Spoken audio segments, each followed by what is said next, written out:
오늘 말씀은 요한복음 1장 1절에서 18절 말씀을 우리가 보도록 하겠습니다. 물론 오늘 말씀에 우리가 설교는 아마 1절과 2절만 가지고 말씀을 나누게 될 텐데 전체적인 말씀이 1장 1절에서부터 18절까지의 말씀이기 때문에 이 말씀을 다 읽도록 하겠습니다. 제가 오늘 말씀을 읽도록 하겠습니다. 여러분들은 지금 이 말씀을 가슴속에 담으시면서 이 말씀을 들어주시기 바랍니다. 읽으시기 바랍니다. 마음으로 읽습니다. 태초에 말씀이 계시니라. 이 말씀이 하나님과 함께 계셨으니 이 말씀은 곧 하나님이시니라. 그가 태초에 하나님과 함께 계셨고 만물이 그로 말미암아 지은 바 되었으니 지은 것이 하나도 그가 없이는 된 것이 없느니라. 그 안에 생명이 있었으니 이 생명은 사람들의 빛이라. 빛이 어두움에 비추되 어둠이 깨닫지 못하더라. 하나님께로서 보내심을 받은 사람이 났으니 이름은 요한이라. 저가 증거하러 왔으니 곧 빛에 대하여 증거하고 모든 사람으로 자기를 인하여 믿게 하려 합니다.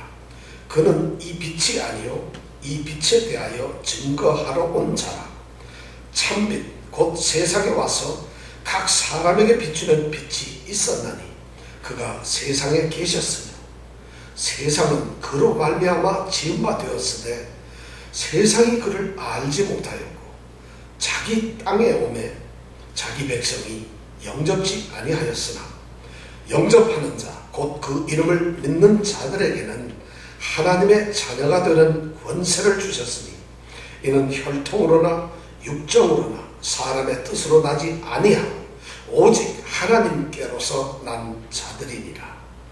말씀이 육신이 되어서 우리 가운데 거하시매 우리가 그 영광을 보니 아버지의 독생자의 영광이요 은혜와 진리가 충만하더라. 요한이 그에 대하여 증거하여 외쳐 가로되 내가 전에 말하기를 내 뒤에 오시는 이가 나보다 앞선 것은 나보다 먼저 계심이니라 한 것이 이 사람을 가리킴이라 하니라. 우리가 다 그의 충만한 데서 받으니 은혜 위에 은혜로라. 율법은 모세로 말미암아 주신 것이요 은혜와 진리는 예수 그리스도로 말미암아 온 것이라. 본래 하나님을 본 사람이 없으되 아버지 품속에 있는 독생하신 하나님이 나타내셨느니라. 아멘. 오늘부터 우리는 요한복음 1장 처음으로 돌아와서 하나님의 말씀을 우리가 생각해 보려고 합니다. 우리는 지금까지 요한복음에 대해서 우리가 쭉 생각을 해왔어요. 특히 요한복음을 우리가 1장부터 시작해서 말씀을 생각했던 것이 아니라 2장부터 생각을 했어요. 기억나세요? 없어요? 2015년 작년 6월 9일 첫 번째 우리가 2장에서 예수께서 행하신 첫 번째 기적이라는 말씀을 가지고 요한복음을 2장부터 말씀 우리가 나누어서 지난주까지 10장까지 마쳤습니다. 그리고는 우리는 다시 또 1장으로 돌아왔어요. 왜 이럴까요? 1장은 너무 심오하고 숭고한 말씀이기 때문에 사실 이 말씀을 나누기가 너무 힘들어요. 그래서 2장부터 12장까지 먼저 말씀을 통해서 하나님 아들 예수 그리스도께서 어떤 분인가를 우리가 먼저 이렇게 좀 겪어보고 알고 그러고 난 다음에 이렇게 귀한 요한복음 1장 1절부터 18절의 말씀을 우리가 생각하는 것이 훨씬 더 어쩌면 쉬울 것이다. 더 편할 것이다. 어쩌면 더 우리를 예수님께로 하나님의 아들로 깨로 우리를 인도하는 것이 될 것이다. 그래서 제가 이 순서를 좀 바꾸었습니다. 우리는 지금까지 요한복음 2장에서 가나 혼인잔치에서 포도주를 바꾸시는 예수님의 기적을 통해서 예수님이 하나님의 아들이심을 우리는 배웠습니다.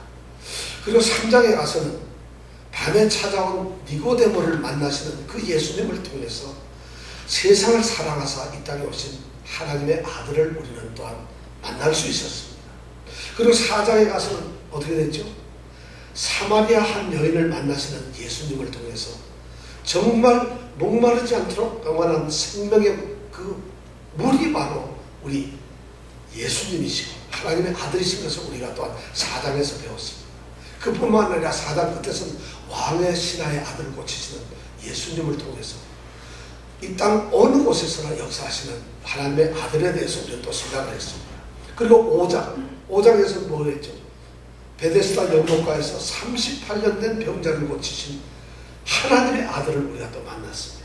그리고 6장에 가서는 보리떡 5개와 고기 2마리로 5,000명을 먹이시는 우리 그 하나님의 아들 예수님을 베데스다 들녘에서 우리가 만났습니다. 기억나세요? 제가 이렇게 말씀하면 주일날 한 번도 안 빠지고 나오신 분은 저절로 고개를 이렇게 끄덕여야 됩니다. 근데 가만히 있으신 분은 저건 내가 못 들은 얘기인데 이러면 참 머리가 좀 아파지죠.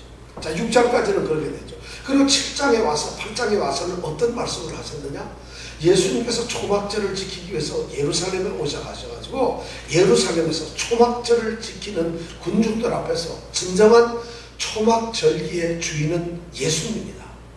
나는 목마른 자에게 목을 마르게 그 배에서 생수가 나오게 하는 생수의 근원이다. 그리고 어둠 속에 있는 그 사람들에게 빛을 비추어주는 세상에 빛으로 나는 왔다는 것을 이 초막절을 통해서 말씀을 하셨어요. 그리고 9장에 가서는 놀라운 일을 하셨죠. 바로 그 생수이시고 세상에 비치신 예수님께서 길을 가시다가 날 때부터 소경이 되어서 앞을 보지 못하는 소경 같은 그 우리 인생들을 불쌍히 여겨서 그 소경을 고쳐주심으로써 참으로 세상의 빛으로 오셨다는 하나님의 아들이라는 것을 증거하셨어요. 그리고 우리가 10장을 또 생각하면서 10장에서 예수님은 선한 목자이시고 그리고 우리는 바로 그분의 양들이다. 그래서 예수님께서는 목자로서 우리 양들을 이끌어 가신다. 그래서 양들은 그분 안에서 그분의 음성을 듣고 그분을 따라가야 합니다. 왜냐하면 그분은 우리의 목자이시고 그 목자는 다름 아닌 구약에서 말하는 이스라엘 백성의 목자이신 하나님이셨다. 우리가 이것을 지난주까지 약 1년 한 3개월을 거쳐서 충분하게 우리가 생각했습니다. 그리고 다시 이제 우리가 1장으로 돌아옵니다. 요한은 그런 표적들, 그런 기적들, 일어나는 그런 예수님께서 하신 일을 기적이라고 표현을 하지 않고 그것을 표적이라고 이야기합니다. 기적은 사람들이 생각할 수 없는 불가능한 일을 일으키는 것을 기적이라고 하는데 표적이라고 하는 것은 그런 일을 통해서 뭔가 그 기적을 일으키시는 그 예수님께서 우리에게 뭔가 메시지를 던져준다는 것입니다. 뭔가 의미를 던져주고 있어요. 그 기적을 통해서 우리에게 깨닫게 하시는 것이 있다는 것이에요. 그럴 때에 그 기적을 성경은 요한복음은 표적이라는 말로 표현을 하고 있습니다. 그래서 요한복음 20장, 30장, 31절에 보면은 요한복음을 기록한 이 사도 요한이 내가 왜 이 요한복음을 기록할 수밖에 없었는가? 아니, 성령님께서 요한복음을 우리에게 말씀으로 기록하시면서 왜 이 요한복음을 기록했는가를 이렇게 기록해 놓고 있습니다. 예수께서 제자들 앞에서 이 책에 기록되지 아니한 다른 표적도 많이 행하셨으나 오직 이것을 기록하면 너희로 예수께서 하나님의 아들 그리스도이심을 믿게 하려 하며 또 너희로 믿고 그 이름을 힘입어서 생명을 얻게 하려 함이니라. 요한복음의 목적이 바로 그것이라는 거예요. 성령께서 요한복음을 우리에게 주신 이유는 예수님이 하나님의 아들이신 그리스도로구나 하는 것을 우리로 믿게 하는 거죠. 그리고 그것을 믿음으로 말미암아 우리에게 예수 생명을 주신다. 예수님의 생명으로 영원한 생명, 그것을 다른 말로 구원이라는 거예요. 영생이라는 거예요. 그것을 우리로 하여금 얻게 하기 위해서 무엇을 기록했다? 요한복음을 기록했다는 거죠. 그래서 예수님께서 표적을 통해서 자신이 누구신가를 말씀했어요.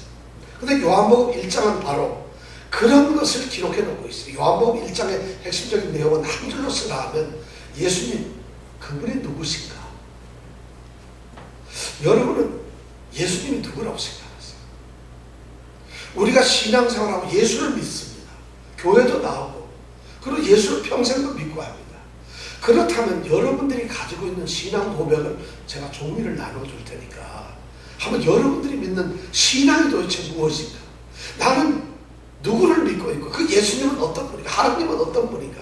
내가 믿고 있는 신앙은 도대체 신앙의 대상인 예수는 누군가 하는 것을 만약 쓰라고 여러분들이 종이를 주면 여러분들은 평생 예수를 믿었으니까 한 50장 정도 쓰시겠죠? 아니요, 예수님 한 3줄 정도 쓸까요? 아마 모르겠어요.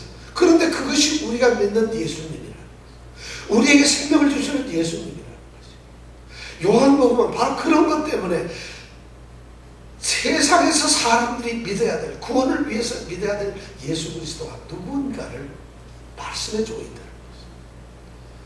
그럼 요한복음을 이렇게 10장까지 우리가 같이 말씀을 생각하시는 분들은 제가 보기엔 50장까지는 안 돼도 49장 정도 쓸 수가 있어야 되는데 지금 제가 종이를 나눠주시고 만약 드리고 쓰라면 어떻게 했어요? 쓰시겠어요? 그런데 예수를 믿는다면서 못 써요. 그럼 뭘 믿으세요? 여러분들 아버지에 대해서 한번 써보세요. 그럼 아버지는 성격이 어떻고 키가 어떻고 아버지는 뭘 좋아하시고 뭐 아버지 말투는 어떻고 쓰라 그러면 제가 보기엔 몇 장은 쓸 수 있잖아요. 근데 왜 예수님에 대해서 쓰라면 우리는 못 쓸까요? 이유는 간단합니다. 예수님을 모르기 때문입니다. 예수님을 모르면서 믿기 때문에 그렇습니다. 교회는 다니고 신앙은 있다고 하고 예수님의 제자라고 우리는 예수를 따릅니다. 믿습니다. 예수님은 나의 목자입니다. 예수님이 나를 구원하십니다. 나는 예수 생명으로 살아가고 있습니다. 하는데도 불구하고 예수님을 모르기 때문에 모르는 걸 믿는다는 건 이게 뭐예요? 선왕당 귀신을 믿는 거하고 똑같은 거죠. 모르니까 모르는 걸 믿으면서 복을 주세요. 뺨 안 맞기 천만 다행입니다. 그래서 예수님을 알아야 된다. 바로 요한복음 1장은 그것을 우리에게 얘기해 주고 있어요. 특히 1장 1절에서부터 18절 말씀은 예수님이 어떤 분인가에 대해서 우리에게 얘기를 해주고 있어요. 18절까지의 말씀을 통해서 이제 요한복음을 읽을 때 당신들은 이런 이해를 가지고서 이런 마음을 가지고서 이렇게 요한복음을 깨달아가면서 이 말씀을 들어야 한다 하는 것을 안내해주는 지침서와 같은 것이 바로 요한복음 1장 1절에서 18절까지의 말씀입니다. 그래서 이 요한복음에 대해서 옛날 고대 이 교회에서는 요한복음 이러면 독수리 같은 말씀이다 이렇게 말씀을 했어요. 계시록 4장 7절에 보면은 하나님의 보좌를 둘러싸고 있는 짐승이 4마리가 나옵니다. 사자가 있고 소가 있고 사람이 있고 그 다음에 독수리가 있어요. 그래서 성경학자들 고대 이 교회에서는 이 4마리의 짐승을 사복음서와 비교를 했어요. 그래서 사자는 마태복음입니다. 왜냐하면 사자는 동물의 왕인데 마태복음은 예수님을 온 세상의 왕으로 표시하고 있어요. 그렇게 얘기를 했죠. 그 다음에 마가복음은 소로 표시했어요. 소는 짐승인데 섬김이에요. 그래서 마가복음은 예수님이 철저하게 이 세상에 섬기는 종으로 오셨다는 것을 기록을 하고 있습니다. 그리고 누가복음은 바로 사람. 왜 사람이냐면 누가복음에서 핵심적으로 얘기하는 예수 그리스도는 바로 인자예요. 사람의 아들로 오셨다는 것을 누가복음은 강조를 하고 있어요. 그런데 요한복음은 독수리로 얘기를 합니다. 왜 독수리겠어요? 독수리처럼 눈이 부리부리하고 아주 싸움을 잘해서 천만에 가장 높은 곳에 올라가 가장 심오하고 가장 뛰어난 그 말씀이 바로 뭐죠? 요한복음이라. 그래서 독수리로 표현하고 있어요. 그 중에서도 바로 이 1절부터 18절까지 이 서론이 죄송합니다. 오늘 말씀을 여러분들이 예수가 누군가를 들어야 되기 때문에 이렇게 합니다. 바로 그래서 이 말씀 때문에 특별히 독수리라고 했어요. 마태복음이나 누가복음, 마태나 누가는 예수님을 소개하며 예수님의 말씀을 이야기를 시작할 때 베들레헴이라고 하는 지골과 거기에 있는 말구유라고 하는 것을 통해서 예수님의 모습을 드러내고 있습니다. 그런데 요한은 예수님을 드러내는데 결코 베들레헴이나 이 땅이 아니에요. 말구유나 그런 것이 아니라 오늘 말씀에 보면은 너무 순고 그가 이 요한복음의 저자가 예수님을 소개하면서 예수님을 말씀하면서 예수님이 누군가를 말씀하면서 베들레헴이나 말구유가 아닌 태초에 말씀이 계시니라 이렇게 말씀을 하고 있어요. 그것은 이 땅이 아닌 말구유가 아니라 바로 하나님이고 그것은 영원전에 있는 영원토록 계시는 바로 태초라는 말씀으로 이 예수님을 소개를 하고 있어요. 그래서 이 요한복음 1장 1절부터 18절 말씀이 얼마나 소중하고 귀했는지 너무 이 말씀이 귀하기 때문에 중세의 교회들, 가톨릭 교회에서는 어떤 사람이 병이 앓거나 또는 악한 영에 사로잡힐 때에 왜 우리가 십자가 가지고 이렇게 하는 엑소디스트를 맞잖아요. 그렇게 하는 게 아니라 바로 부적에다가 요한복음 이 1장 1절부터 18절을 기록을 해가지고 그걸 목에 걸고 다녔어요. 그러면 질병이 어떻게 돼요? 도망을 가고 안 온다. 악한 영이 오지 않는다. 그럴 정도로 이 1장 1절부터 18절 말씀은 너무 소중한 말씀. 그래서 우리는 지금 주기도문이나 이렇게 했는데 로마 가톨릭 교회에서는 중세에는 예배를 마칠 때 바로 요한복음 1장 1절에서 18절 말씀을 읽었어요. 그럴 정도로 이 말씀이 너무 가치가 있어요. 도대체 이 말씀이 뭐에 가치가 있을까? 그래서 성경학자들이 이 성경이 66권 이렇게 많은데 그 중에서 만약 성경이 없는 곳에 꼭 가지고 가야 될 두 권만 고르라고 한다면 로마서와 요한복음을 고른다는 거죠. 로마서와 요한복음.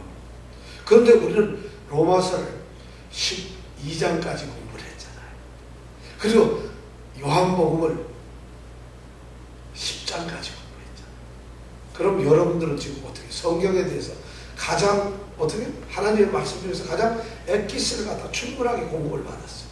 그것도 자그마치 한 4년, 5년에 걸쳐서. 그럼 저는 여러분들이 정말 자랑스러운 하나님의 사람들이 되어 있을 줄 믿습니다. 아멘이라는 건 정말 그렇습니다 이 말인데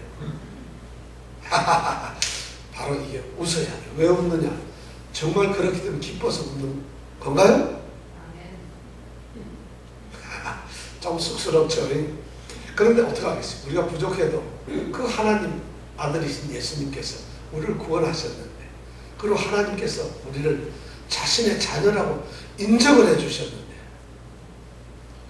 자녀이심을 여러분들이 믿길 바랍니다. 자, 그렇다면 오늘 이 성경 요한복음 우리 1장 1절을 우리가 같이 생각해봅시다.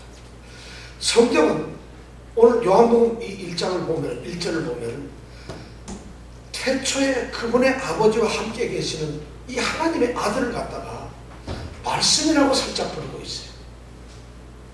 하나님의 아들이라고 이야기를 하지 않고 태초에 말씀이 계십니다. 이렇게 말씀이라고 얘기하고 있어요. 아니, 오늘 하나님의 말씀 이 요한복음은 성경은 이분이 누구인지 신분을 밝히기도 전에 이분의 이름이 무엇인가 그것을 밝히기도 전에 또 이분이 도대체 어떤 분인가를 이야기하기도 전에 말씀이라는 이름으로 그분의 존재와 그분의 어떤 특성과 그리고 그분의 본성을 우리에게 지금 말씀을 해주고 있어요. 성경을 읽을 때 우리는 이런 생각이 듭니다. 태초에 그러면 무슨 말이 먼저 나와야 돼요? 태초 이러면 하나님이 이래야 되잖아요. 그런데 요한은 이 요한복음은 태초에 말씀이 이렇게 나와요. 태초에 하나님이 뭐 이렇게 나와. 창세기 1장 1절에 태초에 하나님이 천지를 창조하시니라 이렇게 말씀이 나오는데 당연히 태초라는 말이 나오면 하나님이 뒤따라 나오는 것이 이것이 너무 당연함에도 불구하고 요한복음은 태초에 하나님이 아니라 말씀이 계십니다. 그럼 말씀과 하나님은 뭐라는 거예요? 그런 의미로 우리에게 다가옵니다. 너무 소중한 말씀. 그런데 예를 들어서 말씀이라고 그러고 태초에 그리스도가 계시니라 태초에 아들이 계시니라 또는 태초에 인자가 계시니라 태초에 주님이 계시니라 아마 이렇게 말을 했어도 이건 불가능하고 좀 어색했습니다. 그런데 태초에 말씀이 계시니라 이러니까 이 말씀이 우리에게 와닿습니다. 예수 그리스도는 바로 말씀이시다. 말씀이신 예수 그리스도를 우리에게 말씀을 해줘. 그럼 왜 말씀인가? 왜 예수 그리스도를 말씀이라고 이야기를 하고 있는가? 우리는 여기에 대해서 지금 오늘 생각을 해봐야 합니다. 말씀이란 말은 이 헬라어로 로고스라고 하는 말, 로고스라고 하는 말인데 말씀 또는 이성입니다. 헬라인들은 철학적으로 이렇게 생각했어요. 하나님과 인간, 그리고 인간과 이 우주, 그리고 인간과 인간 사이를 조종해주고 역할해주고 그것을 완전히 이끌어가는 어떤 그런 원리가 있는데 그것을 로고스라고 그랬어요. 이 세상의 모든 것은 로고스에 의해서 존재되고 있고 운영되고 있고 섭리되고 있다고 생각했어요. 그렇게 생각해서 로고스라는 말을 썼어요. 그래서 요한은 여기서 이 말씀이라는 말을 로고스라고 하는 헬라어를 사용을 하고 있어요. 물론 요한복음은 헬라어로 쓰여 있으니까 그렇게 쓸 수밖에 없었어요. 그렇게 함으로 인해서 헬라 시대의 헬라 문화를 지금 가지고 있는 그 에베소의 성도들 그리고 많은 성도들이 예수를 믿는 그 당시의 사람들이 쉽게 로고스를 통해서 예수님을 알기를 원했어요. 그러나 요한이 진짜 원했던 것은 로고스라는 헬라어가 아니라 다바르라고 하는 유대인의 말씀이라고 하는 하나님의 말씀이라고 하는 이것을 오히려 우리에게 이야기해 주고 있어요. 이 말씀이라고 하는 것은 이미 구약에서 나왔던 하나님이었어요. 그런데 이 히브리 사람들, 유대인들은 말씀 이러면 하나님이라고 하는 것을 금방 그 당시 사람들은 느낄 수가 있었어요. 그래서 이 요한은 태초에 말씀이라고 함으로써 예수 그리스도를 말씀으로 표현을 하고 있어요. 태초에 이 말씀은 어떤 역할을 했느냐면 하나님께서 이 우주를 세상을 모든 것을 창조하실 때 하나님께서 그 창조를 하시는 일을 갖다가 창조하실 때에 그 창조의 수단 무엇으로 창조하셨느냐? 말씀으로 창조하셨다. 그러니까 말씀이라는 것은 바로 하나님의 창조 수단이었어요. 그 창세기에 들어가면 창세기 1장에 보면 가장 많이 나오는 말씀이 하나님이 가라사대, 하나님이 가라사대, 하나님이 말씀하신다. 하나님이 가라사대 이 말은 하나님의 말씀이 이 말이거든요. 그러니까 하나님의 말씀은 결국 뭐냐면 바로 하나님이시라는 것을 우리에게 얘기를 해주고 있어요. 그런데 여기 창세기 1장에서 우리가 그 말씀을 가만히 보면은 말씀은 다시 이 말을 이 하나님의 말씀은 말이죠. 하나님은 어떤 분이냐면 시간이나 공간이나 이런 게 없으시는 완전히 영원에 계시는 초월하신 하나님이신데 그 전능하신 하나님께서 그 하나님과 함께 있는 하나님께서 말씀을 하셨다는 것이죠. 그러니까 말씀과 하나님은 하나이면서도 또 다른 특별한 존재라는 것을 유대인들은 생각했어요.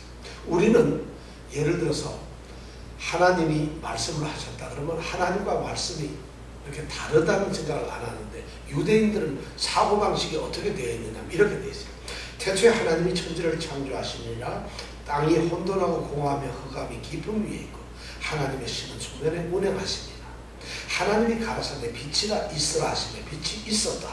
이렇게 이것이 창세기 1장 1절에서 3절 말씀인데 이거예요. 하나님이 말씀을 하신다는 것은 여러분 이렇게 이해를 하세요. 우리는 하나님이 말씀하셨다면 아무 생각이 없는데 유대인들은 이것을 어떻게 받아들이냐면 하나님이 계신다. 그럼 하나님이 이렇게 계시는 거예요. 하나님이 말씀을 하셨다면 하나님과 또 다른 말씀이라는 것이 지금 움직이는 것이에요. 그래서 이 말씀이 어느 곳에 닿아 가지고 거기에서 일을 일으켜낸다고 생각합니다. 그러니까 하나님과 말씀은 하나이면서도 또 다른 객체다. 하나님이 계시고 말씀을 하면 말씀은 이동을 하는 거니까 또 다른 객체라는 거죠. 이해가 하셨어요? 그래서 창세기 1장에서 보면 하나님이 천지를 창조하셨는데 하나님이 말씀으로 천지를 창조하셨어요. 근데 거기에 또 아주 재밌는 표현을 보면은 땅이 혼돈하고 공허하고 혼돈하다는 건 아무런 형체가 없다는 거죠. 이 세상에 하나님 처음에 하늘과 땅을 창조하는데 아무런 형체가 없어요. 공허하다고 텅 비어 있어요. 그 다음에 흑암이 깊은 위에 있다는 건 깜깜하다. 이 세상이 바로 그렇게 처음에 만들어졌는데 그런데 그 다음 말이죠. 하나님의 신은 수면에 운행하시니라. 우리는 그렇게 표현을 하고 있는데 하나님의 신은 누굴까요? 성령님이잖아요. 수면에 운행한다는 것은 우리는 hovering over the water 이렇게 영어로 되어 있는데 hovering이라고 하는 것은 수면 위에 이렇게 왔다 갔다 떠다니는 게 아니라 이 운행하신다는 말의 정확한 의미는 뭐냐면 달걀을 품고서 알을 갖다 부화시키기 위해서 끌어안고 있는 어미닭 있잖아요. 새가 새끼를 낳기 위해서, 알을 부화시키기 위해서 이렇게 품으로 꼭 안고 있는 이 모양이 바로 운행이라는 거예요. 그렇다면 천지창조의 모습을 보세요. 하나님은 천지를 창조하시기 위해서 하나님이 계세요. 근데 그 하나님이 말씀을 하셔요. 그럼 이 말씀은 하나님으로부터 나와서 움직여가지고 어디로 갈 거예요? 창조되는 그 대상에 갈 거예요. 근데 거기에 누가 있어요?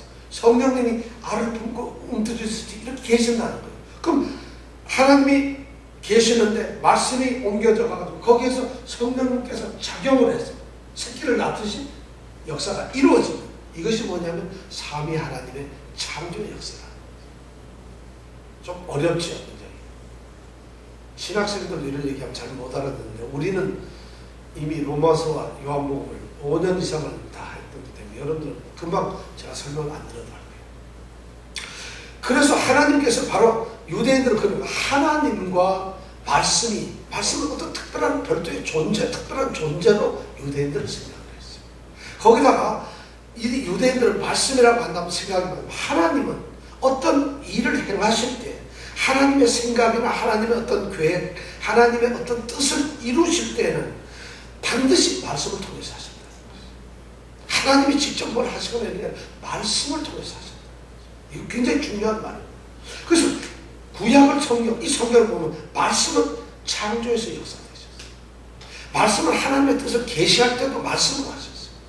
사람을 구원하고 이끌어내고 사람을 찾아가고 모든 걸 할 때도 하나님께서는 말씀으로 하셨다.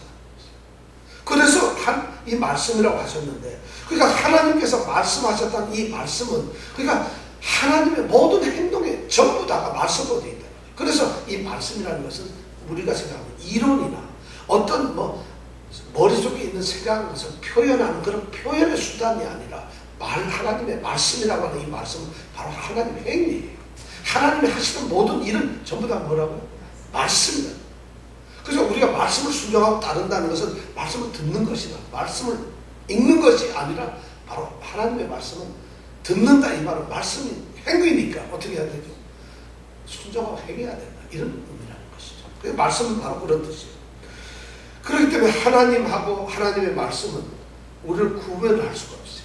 이것을 따로 나눌 수도 없고 구분할 수가 없어요. 다시 말해서 하나님의 말씀은 곧 하나님의 행위라는 것이에요. 이것이 바로 말씀이 갖는 의미예요. 말씀. 그런데 이 말씀은 하나님께서 일을 하시는 수단이고 하나님께서는 이 말씀을 통해서 일을 하시는데 그뿐만 아니라 하나님 자신이 말씀이 있어요. 왜냐하면 하나님으로부터 나왔으니까 그 말씀은 바로 하나님이시잖아요. 그런데 이 하나님의 말씀이나 하나님이 일하시는 이 말씀은 우리 인간들하고는 이렇게 동떨어져 있어가지고 인간들하고는 아무 관계없는 것이 아니라 그 말씀은 인간들과 끊임없이 교제를 하고 인간들과 함께 있었다는 것이죠. 이렇게 말씀을 하고 있어요. 그래서 하나님은 어떤 분이냐? 그래서 인격적인 분이라는 것이죠. 그래서 성경에 보면은 구약시대 선지자들은 하나님의 여호와의 말씀이 내게 임하시네. 여호와의 말씀이, 이건 결국 신이잖아요. 여호와의 말씀이 내게 임하셨다. 그럼 말씀이 내게 왔다는 것은 말씀과 내가 지금 만났다는 거죠. 나와 지금 말씀이 지금 부딪혔다는 거죠. 그러니까 말씀이라는 것은 저기 동떨어져서 말씀 따로 내가 따로 있는 것이 아니라 내가 있는데 선지자들 여호와의 말씀이 내게 임하셨다. 이 말은 말씀과 내가 지금 사귀고 있다. 교제를 하고 있다. 이런 말씀이에요. 그래서 아주 이 말씀이라는 것으로 이 요한은 바로 예수님을 드러내고 있어요. 더군다나 이 말씀은 더 놀라운 것은 말이죠. 이 유대인들이 성경이 전부 다 히브리어로 옛날 구약으로 쓰여 있었잖아요. 근데 히브리어가 이 사람들이 나라가 없고 마일에 흩어지다 보니까 그리고 바벨론의 포로도 붙잡혀가고 그 다음에 나라가 없어서 온 세상으로 흩어져 버리니까 히브리어를 제대로 아는 이 백성들이 없어요. 사람들이 좀 우리가 한국에서 온 지 오래되면 영어만 잘하고 한국말 모르잖아요. 근데 바로 그런 식으로 히브리 민족들이 히브리어를 몰라요. 그러다 보니까 예수님이 오시기 좀 전에 히브리 사람들이 하나님의 말씀을 히브리어를 모르니까 모르면 되겠느냐. 그래서 하나님의 말씀이 히브리어로 된 것을 그 당시에 그 사람들이 쓰던 아람어나 헬라어로 이것을 번역하려고 그런 작업을 유대인들이 했어요. 근데 그런 걸 하면서 그걸 누가 했냐면 서기관들이나 이런 분들이 했어요. 근데 그걸 하는데 그분들이 하시면서 이 성경 말씀을 이제 베껴 쓰고 옮겨 쓰는 것이죠. 그런데 성경 말씀 히브리어를 쓰다가 이래 보면 한 장을 쓸 때 말이죠. 그들이 붓을 가지고 지금처럼 무슨 볼펜 가지고 쓰는 게 아니잖아요. 파피루스라고 하는 나뭇잎 여기에다가 철필 가지고 새기는 거잖아요. 그럼 이 한 장을 한 페이지를 쓰려면은 무릎 꿇고 목욕을 합니다. 그리고 딱 앉아가지고 이 한 장을 꼼꼼하게 다 씁니다. 그래서 이 처음부터 끝까지 첫 자가 뭐였고 마지막 자가 뭐였는가 확인합니다. 왜냐하면 틀리게 하면 안 되니까. 그리고 글자가 전부 몇 자가를 반드시 확인을 합니다. 그런데도 필사가 틀려가지고 성경에 보면 좀 잘못 베껴진 것들이 있습니다. 사실 서기관들이 그렇게 했어요. 그리고 한 페이지 다 하면 펜을 딱 놓습니다. 그리고 펜을 가지고 다시 깨끗하게 씻습니다. 그리고 다시 그날 옷을 갈아입고 또 다시 목욕을 하고 또 다시 앉습니다. 그리고 한 페이지 또 씁니다. 얼마나 하나님의 말씀을 존귀하게 알았는지 몰라요. 그런데 더 놀라운 것은 이 사람들이 성경을 쓰다 보면 구약 성경에 가장 많이 나오는 것이 여호와 하나님이잖아요. 여호와께서 가르치시되, 여호와께서 나다, 여호와께서 모세에게 이르시되, 여호와께서 아브라함에게 이르시되. 이렇게 하면 여호와는 뭐예요? 하나님 이름이잖아요.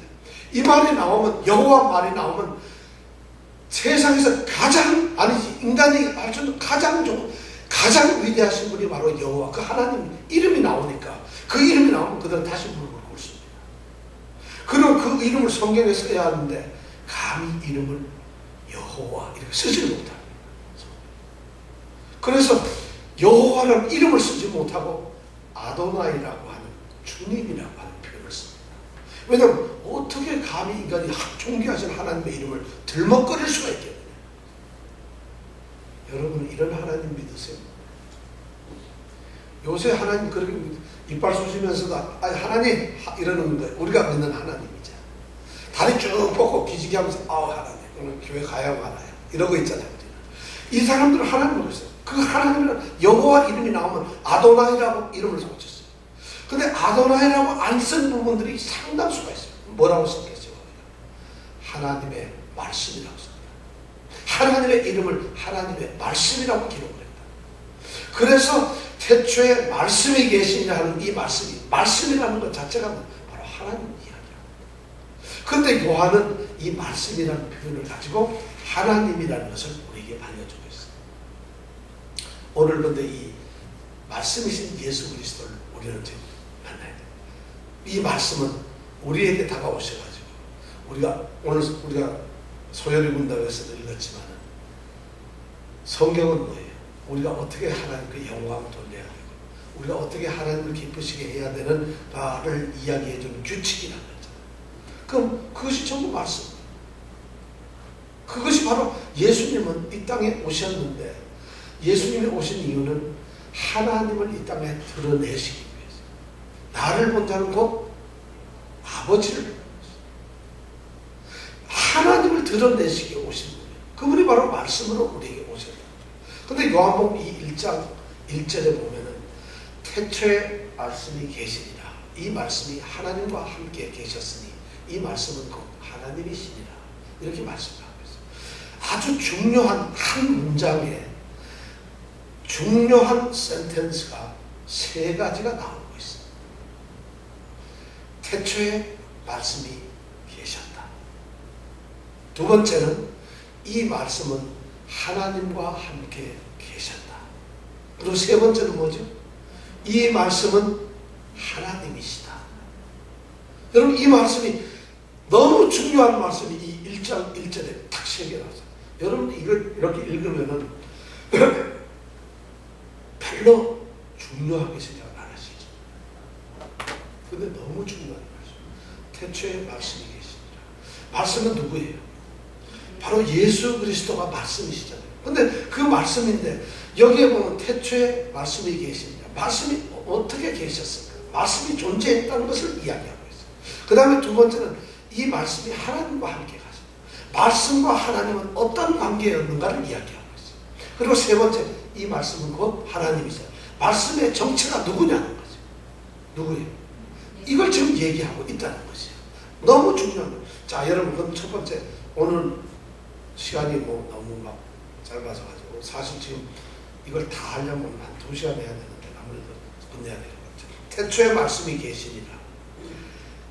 말씀이신 예수 그리스도께서는, 말씀이신 그 예수님은 태초에 계셨다는 것이에요.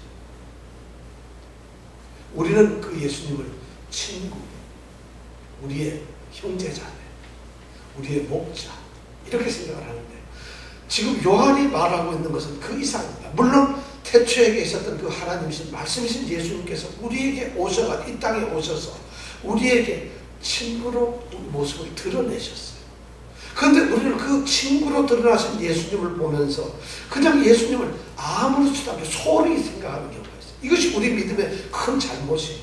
오늘날 예수를 믿는다고 해서 교회나 말씀을 통해서 얘기할 때 예수님이 어떤 분이냐? 하나님이라는 것이 증명이 안 되고 있어요. 예수님은 그냥 우리에게 편하게, 괜히 내가 아프면 안마나 좀 해주시거나 좀 안 아프게 해주시거나, 내가 깜깜하게 길 갈 때는 손잡고 길이나 인도해 주시는 지팡이 정도? 예수님을 그렇게 생각하고 예수님을 찬양하지, 경배하지 않아요. 예수님을 너무 단순하게 생각해요. 그러기 때문에 우리가 예수를 믿는 것이 잘못되어 있는 거죠. 예수님은 바로 태초에 계셨다. 태초라는 말 너무 무서운 말입니다.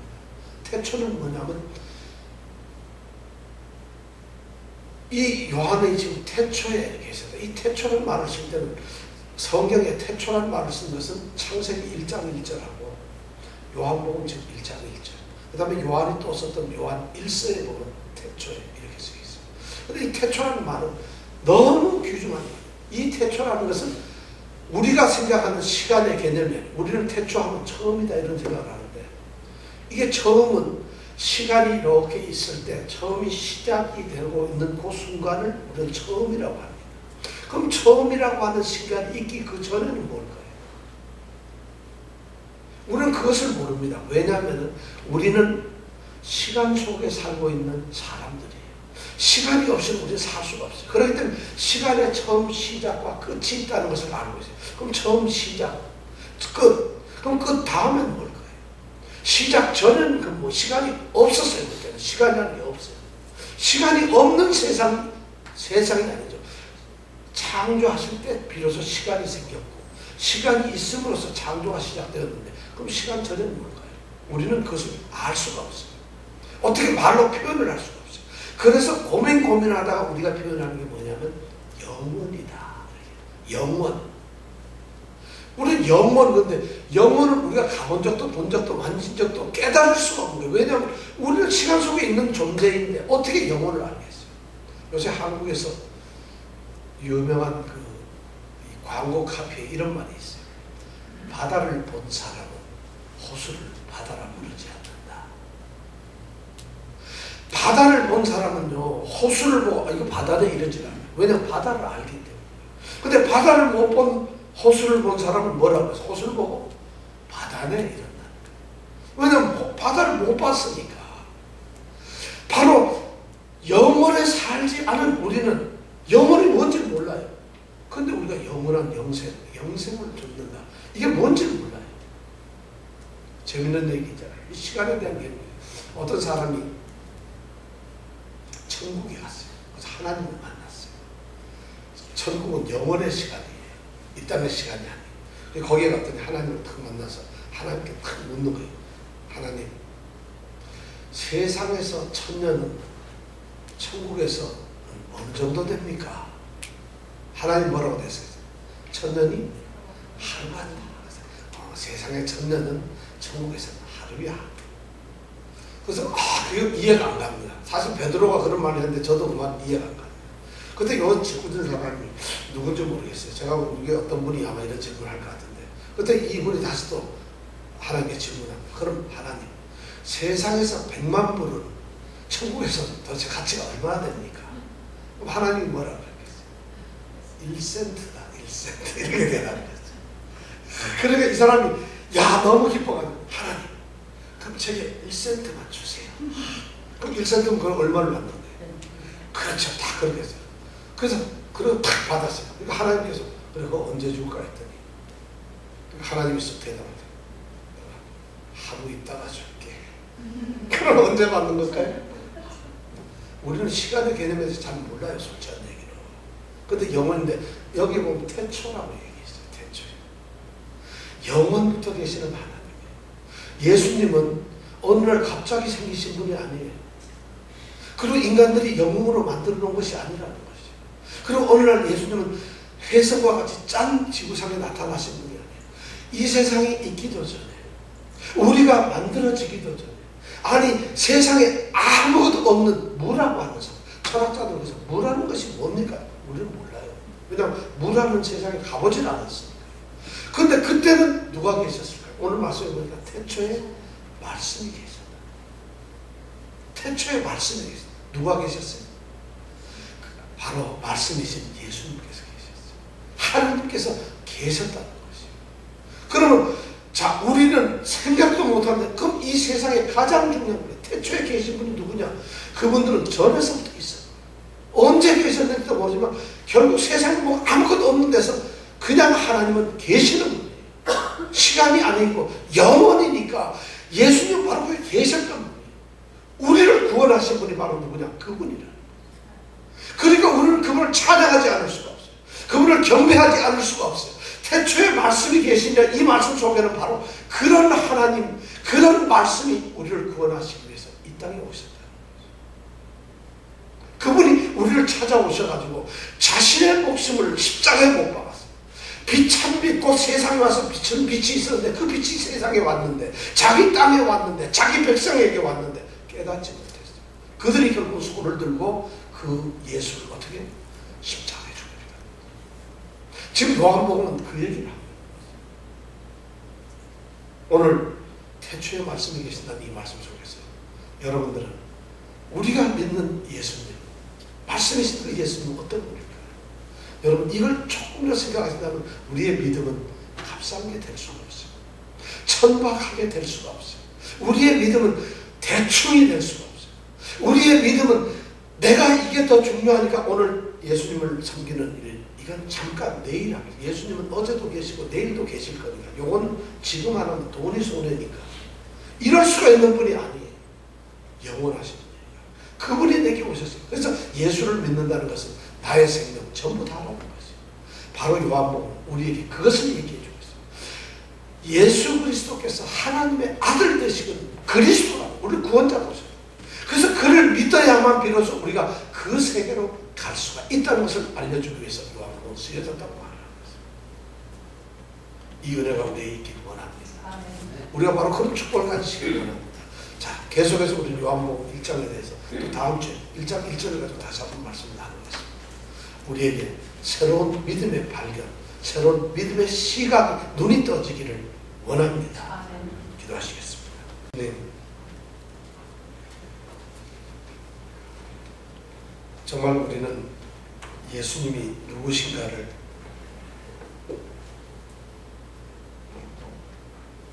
잘 모르고 있습니다. 물론 예수님을 우리는 다 알 수가 없지만 우리는 그래도 예수님을 알려고 해야 됩니다. 예수님을 잘 모르기 때문에 우리는 예수님을 다 알 수 없기 때문에 그 예수님을 경배합니다. 우리는 예수님을 예배함으로 예수님을 알아갈 수 있습니다. 예수님을 아는 방법은 예수님을 사귀는 것이, 예수님을 사귀는 것은 그분을 예배하는 것입니다. 우리가 예수를 믿고 예수를 경배하는 자들이 되게 하여 주시옵소서. 예수님 이름으로